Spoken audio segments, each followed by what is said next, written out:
Alors nous allons faire une petite pause dans notre série sur la tentation, les maladies spirituelles. Vous y aurez droit plus tard. Maintenant, on approche de la période de Noël, donc on va un peu recentrer sur la naissance de notre Seigneur progressivement. J'aimerais commencer par 3 lectures dans la Bible, une dans l'Ancien Testament et 2 dans le Nouveau. Oui, c'est Jean-Baptiste. Je sais bien que ça ne ressemble pas peut-être beaucoup, mais c'est Jean-Baptiste. Ésaïe 40, verset 3. Une voix crie dans le désert, préparez le chemin de l'Éternel. Faites une route bien droite pour notre Dieu dans les endroits arides. Toute vallée sera comblée, toute montagne et toute colline abaissée. Ce qui est tortueux sera redressé et les endroits rocailleux aplanis. Alors la gloire de l'Éternel sera révélée, et au même instant, tout homme le verra. Oui, c'est l'Éternel qui l'affirme. Ensuite, un premier texte dans l'Évangile de Matthieu. À cette époque-là parut Jean-Baptiste, qui prêchait dans le désert de Judée. Il disait « Changez de vie, changez d'attitude, car le royaume des cieux est proche. » Jean est celui que le prophète Ésaïe avait annoncé lorsqu'il a dit « C'est la voix de celui qui crie dans le désert, préparez le chemin du Seigneur, rendez ses sentiers droits. » Jean portait un vêtement en poil de chameau, une ceinture de cuir autour de la taille. Il se nourrissait de sauterelles et de miel sauvage. Les habitants de Jérusalem, de toute la Judée et de toute la région du Jourdain se rendaient vers lui. Reconnaissant publiquement leurs péchés, ils se faisaient baptiser par lui dans les eaux du Jourdain. Et enfin, et toujours dans Matthieu, et c'est Jean-Baptiste qui parle, « Moi je vous baptise dans l'eau, en signe d'un profond changement, mais quelqu'un vient après moi. Il est bien plus puissant que moi, et je ne suis même pas digne de lui enlever les sandales. C'est lui qui vous baptisera dans le Saint-Esprit et dans le feu. » Alors, vous l'aurez sans doute compris à la lecture de ces 3 textes, et c'est l'Évangile de Matthieu qui l'affirme. Jean le Baptiste est donc l'accomplissement de cette prophétie d'Ésaïe. Cette prophétie s'est réalisée. Et Matthieu, en tout cas, en était convaincu. Alors pourtant, à première vue, quand on y réfléchit un petit peu, on peut difficilement imaginer pire publicité que Jean le Baptiste. Il annonce la venue de Jésus, mais moi, si j'avais dû choisir un ambassadeur, je ne suis pas certain que j'aurais choisi celui-là. Parce que Jean-Baptiste, c'est un feu qui sort du désert, quand même. Et rien que, il est déjà pas gâté, mais imaginez, poil de bête, les déodorants, les parfums n'existaient pas à l'époque, donc vous imaginez. Il sort du désert pour éructer la parole de Dieu. Personne ne reste vivre au désert. On y passe parfois, mais personne n'y vit, à part Jean le Baptiste. Vous parlez d'un ambassadeur. Alors je dis ambassadeur car il est celui qui doit par son ministère encourager son peuple, le peuple d'Israël, à aplanir les sentiers de celui qui vient, les aménager en faisant de la place dans leur cœur à sa venue. Car c'est bien dans les cœurs que se trouvent ces sentiers. Et c'est bien dans notre cœur que celui qui devait venir veut marcher. Et celui qui vient n'est rien de moins que le roi Messie annoncé par les prophètes, et nous savons tous que Jean le Baptiste est le dernier des prophètes. Mais encore une fois, vous en connaissez beaucoup, vous, des ambassadeurs dont l'habit est fait de poils de chameau et qui mangent des sauterelles. Quel genre de roi peut-il bien annoncer ? Sachant qu'un ambassadeur est l'image de celui qui l'a envoyé. En représentant le roi, il incarne le royaume dont il est le héros. Pas le héros, le héros. Mais tout ça se tient, en fait, parce qu'il annonce la venue d'un roi qui, lors de son entrée en ce monde, la nuit de Noël, n'aura qu'une mangeoire à bestiaux comme royal berceau. Voilà donc Jean-Baptiste arrivant dans le désert de Judée et commençant à prêcher. Mais là encore, la proclamation de la venue du Messie aurait pu se faire plus agréable pour nos oreilles. Les paroles du prophète semblent décidément en adéquation parfaite avec son look. Il me semble que notre ami aurait pu faire un effort d'adaptation à son auditoire. Il aurait pu, par exemple, rappeler les grandes promesses associées à la venue du Messie, qu'il apporterait la justice, la guérison, la stabilité. Il aurait pu commencer par annoncer les bonnes nouvelles.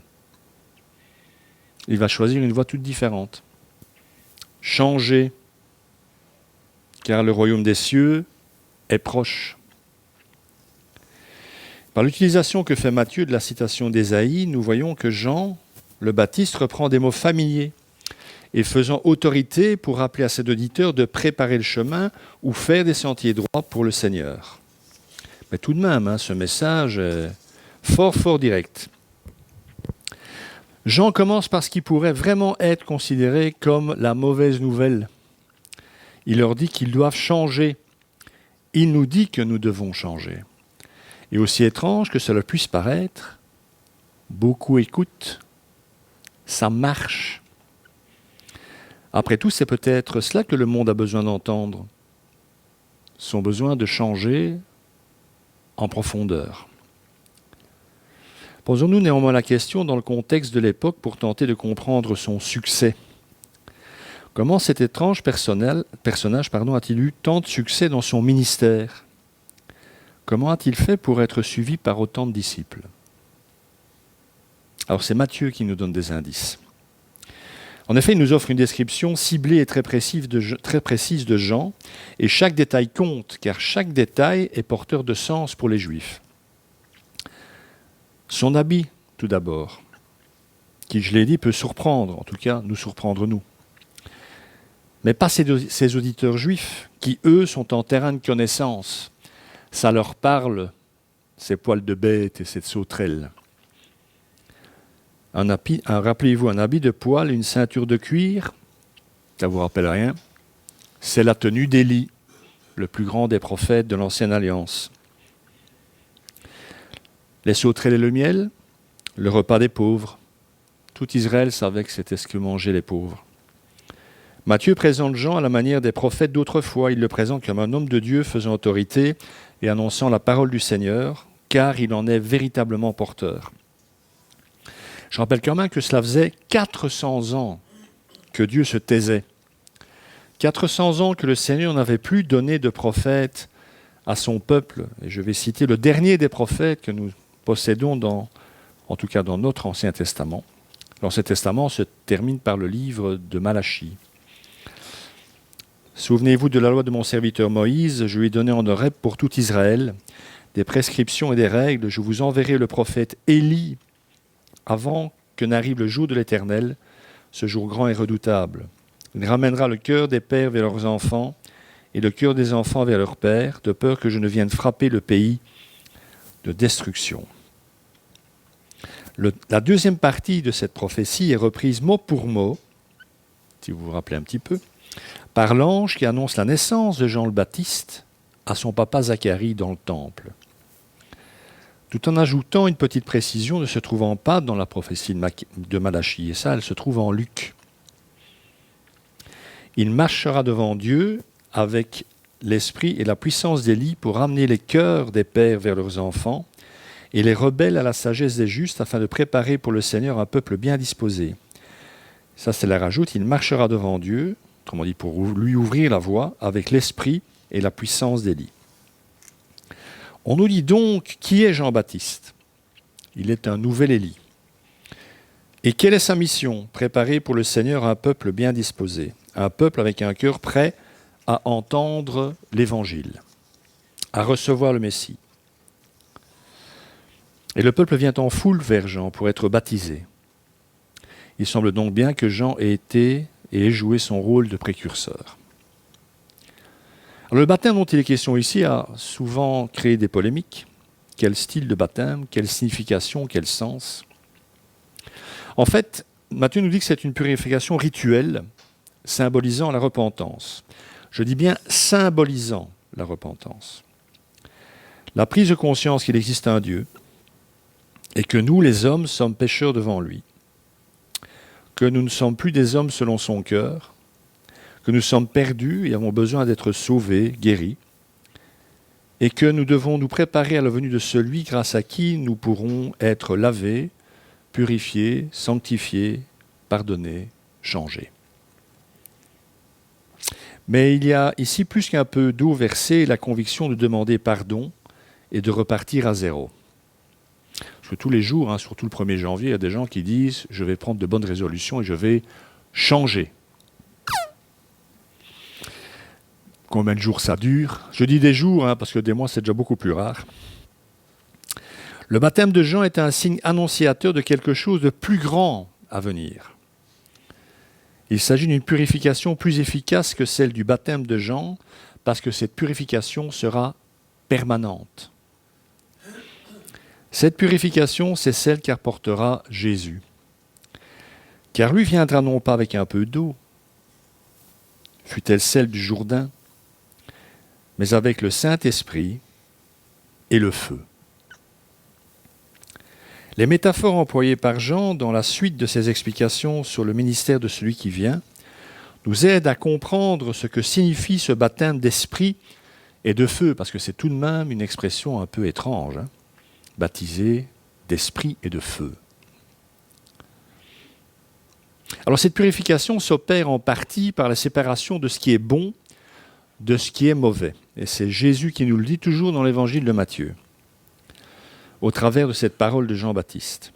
Moi, je vous baptise d'eau en vue de la repentance, mais celui qui vient après moi est plus puissant que moi, et je ne suis pas digne de porter ses sandales. Lui, il vous baptisera du Saint-Esprit et de feu, il a sa pelle à sa main, il nettoiera son aire de battage, il amassera son blé dans le grenier, mais il brûlera la paille dans un feu qui ne s'éteint pas.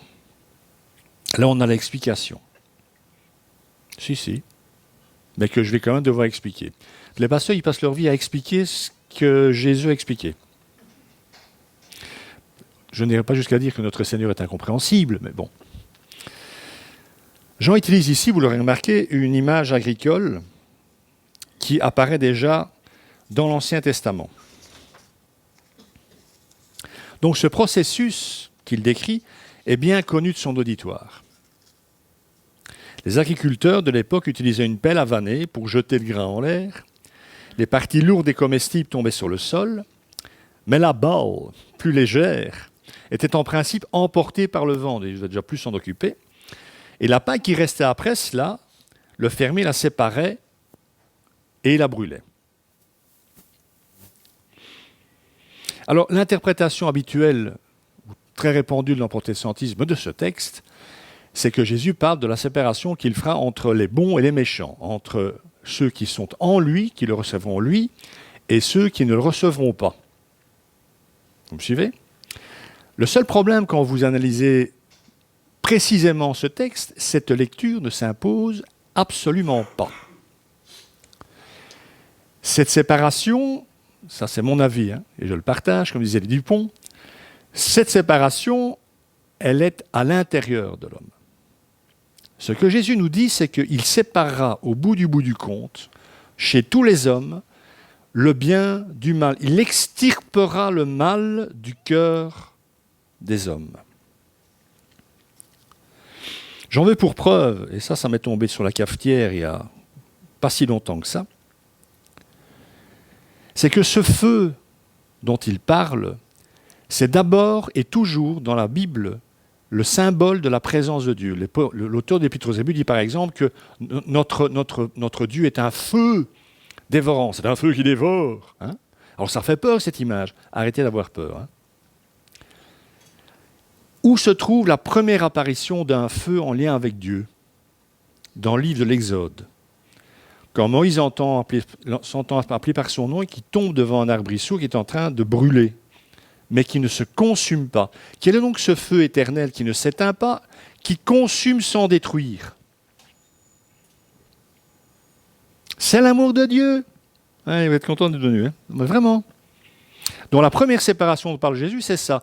Extirper du cœur de l'homme le mal qui s'y trouve. C'est tout le sens de l'Apocalypse, à différents niveaux eschatologiques et apocalyptiques. C'est exactement ça, c'est Dieu qui va extirper le mal de sa création. Ce feu, c'est celui de l'amour de Dieu pour l'homme. Et c'est ce feu de son amour qu'il a déposé dans le cœur de ses enfants afin qu'ils portent le plus beau des messages, Dieu aime tous les hommes d'un amour infini. Et dans ce cadre-là, effectivement, parmi les hommes, dans le temps où nous sommes, depuis que l'Église a été, j'ai envie de dire, inventée par notre Seigneur Jésus, ben c'est clair que nous sommes séparés des autres hommes, mais pas pour nous en tenir éloignés, pour leur annoncer cet amour, que Dieu les aime. C'est à ce niveau-là que se trouve cette séparation, mais qui doit être abolie avec tous les hommes et les femmes qui rentreront, qui accepteront, qui accueilleront, qui seront éblouis et émerveillés par cet amour. Et cette purification, et ça c'est la très bonne nouvelle, est plus durable qu'un simple nettoyage. Et je pense que c'est précisément le sens que Jean voulait donner de la chose au travers de son baptême. Le baptême du peuple par Jean est significatif, porteur de sens, mais sans l'œuvre de l'Esprit Saint qui l'accompagne, ses effets sont temporaires. Pour le dire autrement, l'Esprit Saint est en vous, alors vous n'en rendez pas compte, moi non plus, mais il vous purifie tous les jours. Alors souvent vous dites, je suis un baltringue, je suis nul, je suis à côté de mes ponts, je lis pas ma Bible, je ne prie pas, voilà, Dieu ne sait plus m'aimer, bouhou, bouhou, et l'Esprit Saint dit, bon, il continue à se plaindre, c'est pas grave, il n'a toujours pas compris que je l'aime, que Dieu l'aime, mais c'est pas grave. Il continue à nous purifier.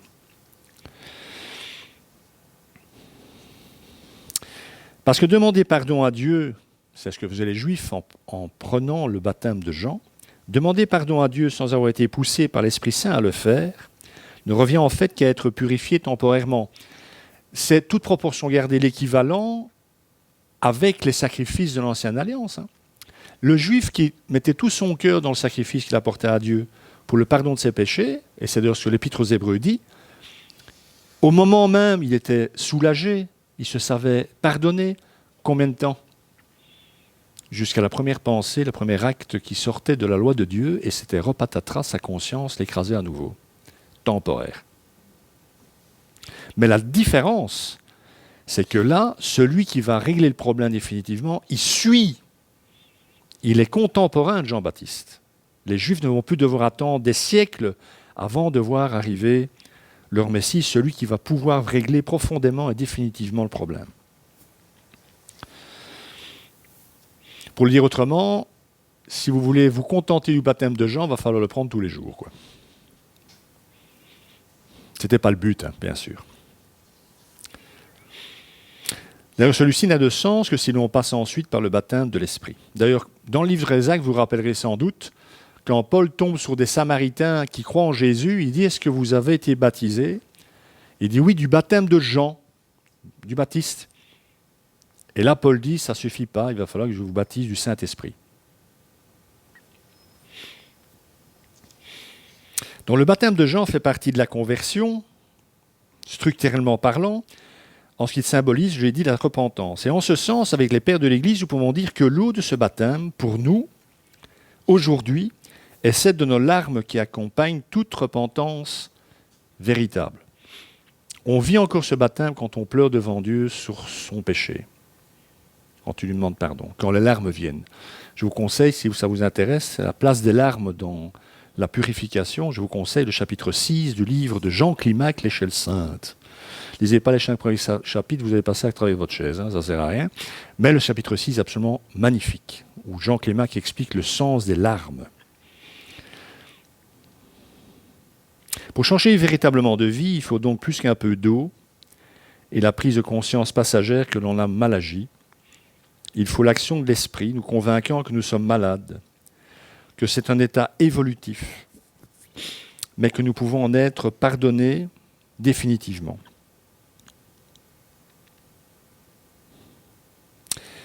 Parce que l'homme n'est pas un pécheur de temps en temps. Il peut être en bonne santé, je l'ai rappelé toute la journée hier à Assès. Il peut, d'après les pères, être en bonne santé. Apprendre à combattre les tentations, apprendre à se purifier, apprendre à guérir de sa maladie spirituelle et se retrouver dans ce que les pères appellent un état d'impassibilité où les tentations n'ont plus de prise. Là reste la pression démoniaque, mais ça c'est un autre sujet. Mais dans la réalité de nos vies, soyons clairs, nous sommes pécheurs quasi en continu. Et dès lors, quelqu'un d'autre doit prendre en charge ce problème. Quelqu'un qui n'a jamais péché et dont l'Esprit doit investir notre cœur, notre vie, afin de faire de nous des saints, des personnes, des hommes et des femmes qui aiment Dieu, qui le mettent à leur première place dans leur vie et qui désirent profondément, un jour à la fois, ressembler de plus en plus à Jésus. Le saint, c'est pas seulement, je sais bien que dans nos sphères protestantes, on aime bien le rappeler, c'est juste, mais être saint, ça ne se limite pas à être mis à part pour le service de Dieu. Ça implique de se laisser transformer intérieurement, profondément. C'est uniquement le Saint-Esprit qui peut appliquer à nos âmes, à nos cœurs, l'amour que le Christ a acquis pour nous par sa mort à la croix et sa résurrection. Et ça, je répète encore cette phrase magnifique de Basile le Grand, quand il parlait de la croix. Le Père est l'amour crucifiant, le Fils est l'amour crucifié, et l'Esprit Saint, celui qui répand l'amour de Dieu sur la terre. Il n'y a que de l'amour là-dedans, et pas un sacrifice, j'ai encore dit ça hier, mais je le rappelle parce que c'est tellement important, et pas un sacrifice païen à un Dieu en colère dont on doit apaiser la colère au travers du sacrifice de son Fils, quoi. Ça a l'air anecdotique, hein, mais ça ne l'est, à mon avis, ça ne l'est pas du tout. La croix, c'est de l'amour. Hein. Donc, par rapport au baptême de Jean, qui annonce cette purification, ce pardon éternel, l'œuvre de Jésus par l'Esprit est efficace pour toujours, pour toute l'éternité. De là un baptême unique, hein, par lequel nous sommes tous passés, du moins je pense, je m'avance, je pense, qui ne, en tout cas pour nous, pour les protestants, qui ne transmet pas le salut, les pères de l'Église ont aussi beaucoup de choses à dire là-dessus, sur le baptême d'eau, mais soit, mais représente la mort de celui qui s'y plonge. Et si moi, quand je baptisais, si la personne avait fait beaucoup de conneries dans son ancienne vie, je le laissais en apnée au moins 8 minutes. Mais je vais un secouriste à ma droite, hein. Je plaisante évidemment. Mais c'est la symbolique en fait, qui est très très forte. Hein. Donc le baptême représente la mort de celui qui s'y plonge et sa participation à la vie nouvelle par la résurrection de son Seigneur Jésus lorsqu'il est ressorti de l'eau. La symbolique est puissante et ce baptême-là, pas besoin de le reproduire. Certains pensent même que le baptême de Jean équivalait à celui qu'administraient les Juifs lorsqu'un païen demandait à devenir juif. Ça, on a des traces de ça. Quelqu'un qui voulait devenir un prosélyte, autrement dit, un païen qui désirait devenir juif, il devait se faire circoncire, mais avant cela, il était plongé dans l'eau, dans un baptême, où il expurgeait toutes les horreurs qu'il avait commises avant d'être juif. C'est le baptême qu'administraient les pharisiens, par exemple, et les enseignants de la loi du temps de Jésus. Alors c'est très intéressant, parce que si ces spécialistes de la Bible ont raison, ça signifie que les Juifs du temps de Jésus, tout en se prévalant d'être le peuple de Dieu, le peuple proche de Dieu, étaient considérés par Dieu comme un peuple païen et qu'ils avaient, tout comme les non-juifs, besoin qu'on leur parle du vrai Dieu. Qu'ils étaient sur le même niveau que les autres, ce que Paul confirmera dans son épître aux Romains. Relisez le chapitre 1. Tout le monde est pécheur, quoi. Les Juifs, les non-juifs, tout le monde. Reste mystère pour moi, à jamais enfoui, et je terminerai par ça, et ce n'est pas le plus facile. Et on va prendre ce texte de Matthieu 11. Pourquoi Jean-Baptiste est-il le plus grand tout en étant le plus petit ? C'est Jésus qui le dit, c'est pas moi. Comme il s'en allait, Jésus se mit à dire à la foule au sujet de Jean, le Baptiste, « Qu'êtes-vous allé voir au désert ? Un roseau agité par le vent ? Mais qu'êtes-vous allé voir un homme habillé de tenue élégante ? Ceux qui portent des tenues élégantes sont dans les maisons des rois. Qu'êtes-vous donc allé voir ? Un prophète ? Oui, je vous le dis, et plus qu'un prophète. Car c'est celui à propos duquel il est écrit « Voici, j'envoie mon messager devant toi pour te préparer le chemin. Je vous le dis en vérité, parmi ceux qui sont nés de femmes, il n'est venu personne de plus grand que Jean-Baptiste. Cependant, le plus petit dans le royaume des cieux est plus grand que lui. »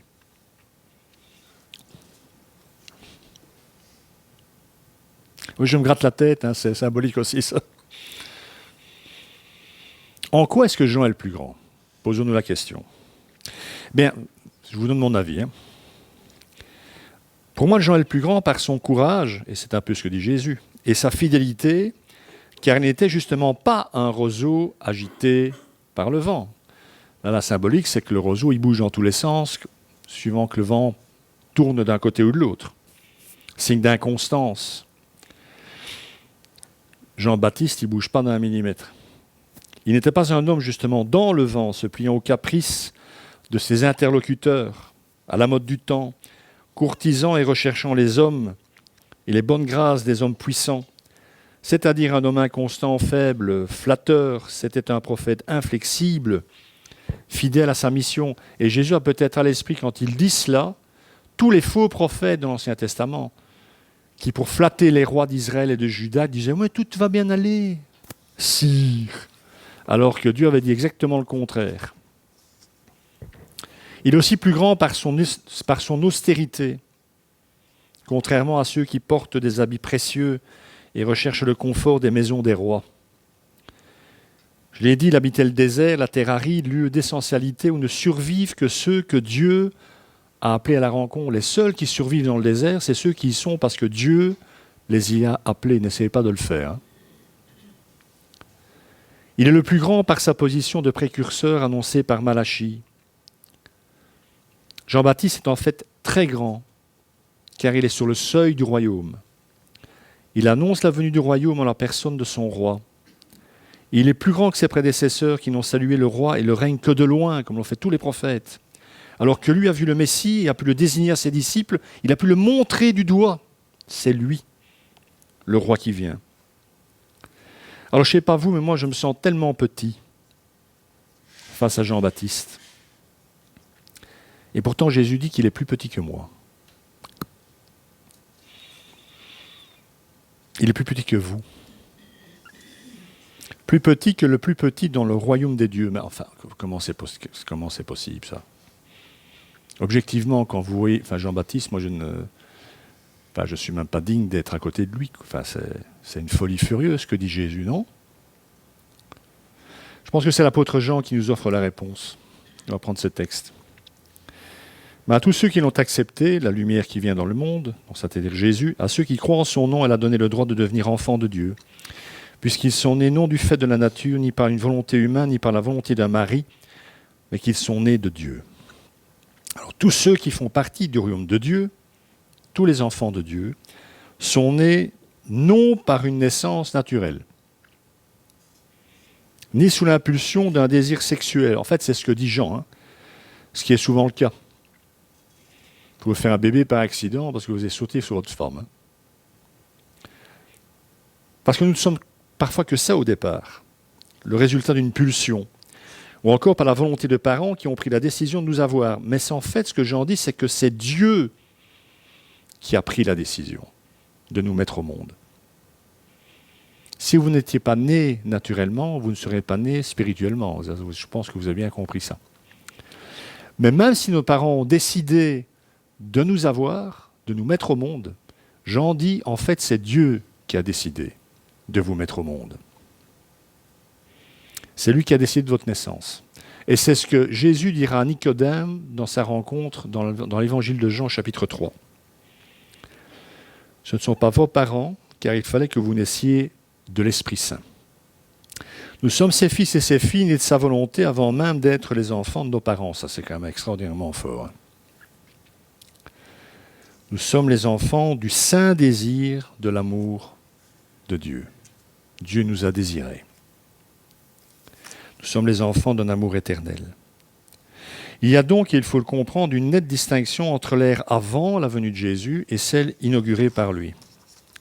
Jean-Baptiste faisait partie des prophètes qui attendaient et annonçaient la venue du Messie. Il appartenait encore à l'ancienne alliance. Il n'était que l'ami de l'époux. Il n'a pas pris part à cette nouvelle ère marquée par la crucifixion, la résurrection du Christ et la venue du Saint-Esprit. Il n'était déjà plus là. En ce sens, il n'a pas bénéficié des privilèges et des bénédictions de la nouvelle alliance. Il est donc plus petit que ceux qui en font partie, qui sont intégrés au corps de Christ et qui constituent l'épouse du Christ. L'Église est l'épouse Jean le Baptiste n'est que l'ami de l'époux. Alors que nous approchons de l'Avent, il nous est donc demandé de nous préparer, nous aussi, à une venue. Quand on peut réduire l'histoire chrétienne à une attente perpétuelle. Les Juifs attendaient, les prophètes parlaient de cette attente, et puis l'Église a été créée, et les apôtres disaient « Attendez, le Seigneur revient », on passe sa vie à attendre. Mais comment j'attends ? Ça, c'est la bonne question. Comment je l'attends ? Je pense qu'en attendant, il faut s'émerveiller de faire partie du peuple de Dieu. En sachant justement que Jésus est venu en ce monde, a quitté sa gloire pour moi, pour chacun d'entre vous. Mais pour que la nuit de Noël devienne lumière pour nous, il faudra que nous fassions de la place dans notre cœur pour l'accueillir. Alors j'oubliais, mais c'est sans doute le plus important, et je termine par ça. Ne vous en faites pas si vous n'avez rien, si vous n'êtes rien aux yeux du monde. Notre Seigneur n'a besoin que d'un petit peu de paille pour être bien. Et ça, même votre cœur peut le lui offrir. Que le Seigneur bénisse sa parole. Amen.